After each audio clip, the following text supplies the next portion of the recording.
السلام عليكم ورحمة الله وبركاته. يلا النهاردة هنعمل مع بعضينا حاجة حلوة ومش مكلفة وبسيطة جدا وهتعجب الكبير والصغير. ولو انت عندك ضيوف وعاوزة تقدمي لهم حاجة تشرفك وكأن اللي هياكل منها يحس انها مصروف عليه، مع انها بسيطة جدا وخطواتها مش متعبة ومش مكلفة. يعني من مكونات بسيطة جدا، لا كريمة ولا شوكولاتة ولا اي حاجة من الحاجات دي. وفي نفس الوقت توفري في الميزانية بدل ما تشتري حاجة للضيوف من بره غالية. هنعمل الحاجة دي في البيت، وفي نفس الوقت ان الناس اللي متبعة نظام الطيبات حلوة جدا لان مفيهاش لا بيض ولا لبن. كل مكوناتها هتناسبكم ومش مكلفة. وقبل ما نبدأ نذكر الله، ألا بذكر الله تطمئن القلوب. اللهم صل وسلم وبارك على سيدنا محمد وعلى آله وصحبه أجمعين. ما شاء الله لا قوة إلا بالله العلي العظيم. أول حاجة هنحضر الطبق اللي من تحت.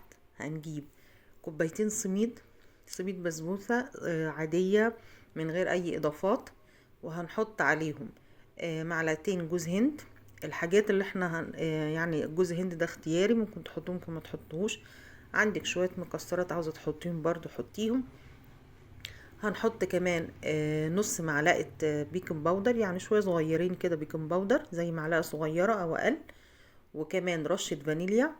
وهنحط كمان زي معلقتين 3 سكر، معلقتين كبار كويسين سكر. وهنقلب المكونات الجافة دي مع بعض. وما ننساش كمان هنحط معلقتين دقيق. الدقيق ده لو انتم متبعين نظام الطيبات هنحط معلقتين دقيق حبة كاملة. لو انتم مش متبعين النظام هنحط معلقتين دقيق حبة كاملة. اللي متبعين النظام، واللي مش متبعين النظام هنحط معلقتين دقيق عاديين. هنقلب المكونات دي مع بعضها كويس جدا. ده الدقيق الحبة الكاملة، هو بيبقى غامق شوية عن الدقيق الأبيض. هنقلب المكونات الجافة كلها مع بعض كويس جدا. وبعد كده هنحضر المادة الدهنية. المادة الدهنية حوالي اكتر من نص كوباية مادة دهنية، بقى سمنة بلدي، زبدة مع زيت، زيت بس براحتكم طبعا. بس السمنة البلدي طبعا بتخلي الطعم البسبوسة معانا حلو جدا. هنقلب كويس انا دلوقتي حطيت السكر. وبعد كده هنبس بقى المادة الدهنية مع السميد المسبوسة كويس جدا. انا هنا عملته بالمعلقة بس، يستحسن ان انتوا عفوا تقلبوا السميد بايديكم تبسوه زي ما بنبس الدقيق الكحك كده بالسمنة. هيكون افضل من ان انتوا تعملوها بايديكم، عشان تضمنوا ان كل حبة سميد اتغلفت بالسمنة كويس وتطلع معاكي حلوة وطعمها حلو. انا حاولت هنا بالمعلقة ابسها كويس. بالنسبة بقى ان احنا هنحط ايه بقى للبسبوسة. طبعا الناس اللي مش متبعة نظام الطيبات هتحط طبعا ايه كوباية الا ربع لبن. ممكن تزود معلقة على حسب السمين معاكي شرب قد ايه. عارفين انتوا عجينة البسبوسة بتبقى ازاي، يعني كوباية الا ربع لبن او زيادة حبة بسيطة خالص. اما بالنسبة للناس طبعا اللي مش متبعة نظام الطيبات هتحط مية. طيب حابة ان انتي يعني تحسي ان البسبوسة غنية اكتر، هتحط على كوباية هنحط كوباية الا ربع مية. هنحط على الكوبايه الا ربع ميه دي معلقتين كريم حب كريمه الطهي. عارفين كريمه الطهي اللي بتتباع في السوبر ماركت؟ هي بتبقى غاليه حبه، بس انت مش بتاخدي منها غير كميات صغيره. فلو حسبتيها مش غاليه، لان انت كل مره بتاخدي معلقتين 3 على حسب الحاجه اللي انتوا بتحطوا فيها كريمه الطهي دي عشان تغنيكوا عن استعمال اللبن. حابين تحطوا بميه بس للناس المتابعين نظام الطيبات، عاوزين تعجنوها بميه بس زي ما انا عملت تمام. زي ما اتفقنا، حابين تخلوها غنية اكتر وطعمها تحسوا فيها لبن، هنحط معلقتين 3 اللي هي كريمة الطهي.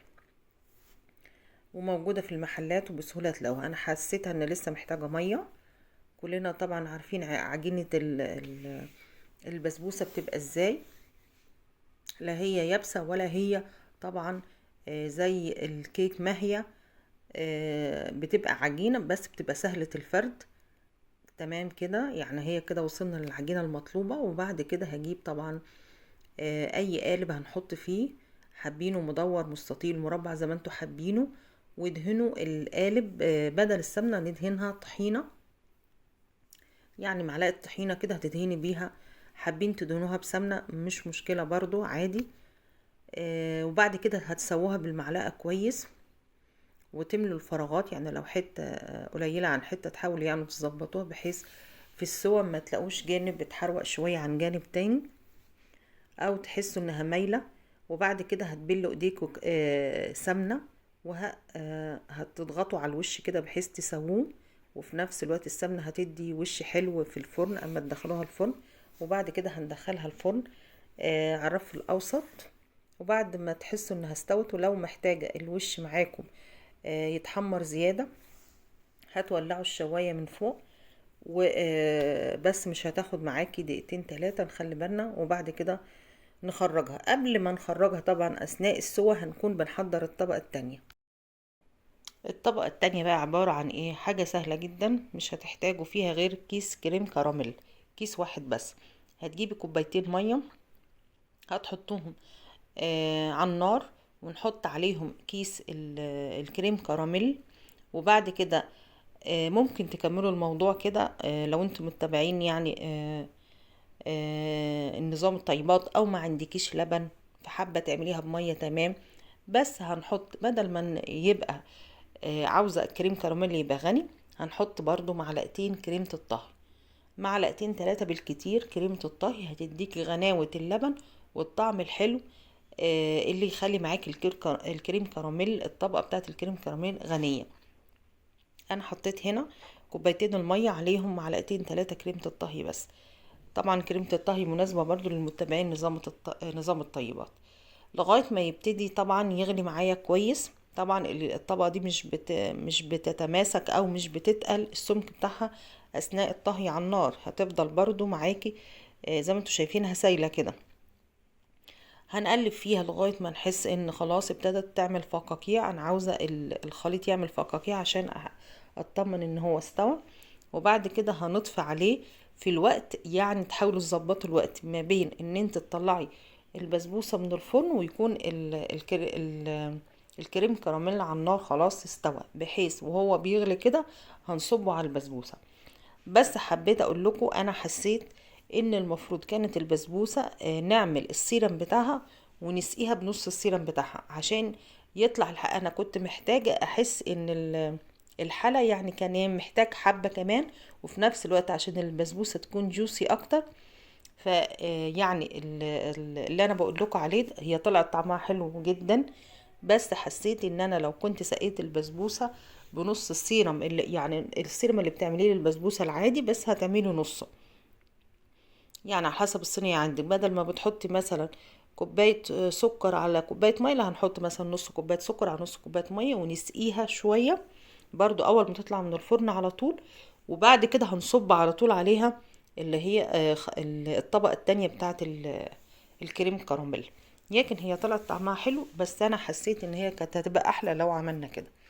فانا بقول لكم يعني انا زيكم زي اي حد، زي اي ست بتطبخ في البيت وبتلاقي حاجات ممكن كانت تبقى احسن لو عملتها بالطريقة دي. فللأمانة يعني هي طلعت طعمها حلو، بس كانت هتبقى احلى لو عملنا بالطريقة دي.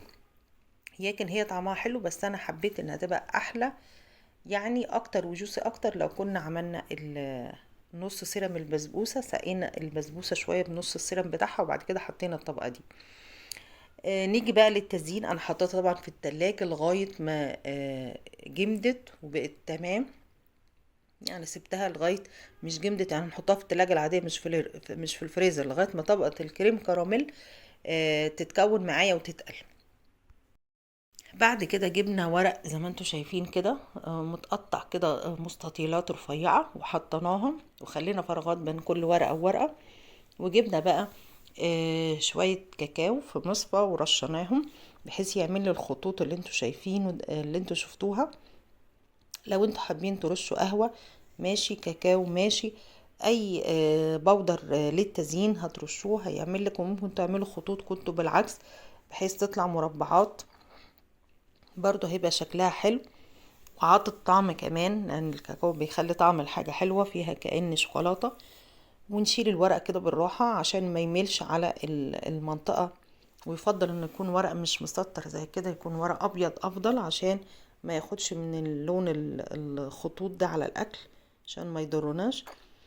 وهنخلع طبعا الورق بالراحة عشان من الخطوط البيضة ما تجيش فيها اللي هي الكاكاو، عشان تفضل محتفظة بشكلها. وطلعي وقدمي لضيوفك حاجة تشرفك، حاجة حلوة وسهلة جدا ما خدتش مننا وقت. لو انتوا معايا لغايه دلوقتي ما تنسوش اللايك. الحاجات الحلوة دي، الافكار البسيطة هتنجز معانا وهتوفر معانا في الميزانية، وفي نفس الوقت مفيش حرمان من التوفير، لان احنا بنعمل كل الحاجات الحلوة.